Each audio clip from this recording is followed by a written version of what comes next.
şah və şahın bahadırları gərək hüruf elmini istirad etsinlər. Yəni haqqıdan ha? Əksinə şah, fəzlin kitablarını mənimsəsən, həqiqəti fəhm edərsən. Allahın birliyində deyilsə həqiqət harda? Cümlə aləm özü Allahdır şah. Aləm zərrələrdən ibarətdir. Hər bir zərrənin öz bətnində xəlq etmək qüdrəti var.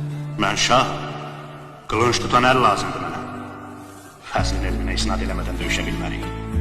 Döyüşərsiz, məğlub olarsınız. Bəs İskəndər Zülqərneyn ilə qalib gəlirdi? O ki sizin elmə vaqif deyil. Bəs Sultan Bayezid, Teymur özü. İskəndər kimi Teymur da Bayezid də böyük sərkərdələrdir. Amma əskərləri acizdirlər. Necə? Əskərin gücü qılıncda yox, əqidədə olmalıdır şah. Onların etiqadları Qur'anadır. Qur'ansa deyir insan zəif və aciz xəlq olur. Taleyi alnına yazır. Yəni öz iradəsi yoxdur. Heç bir şeyə qadir deyil.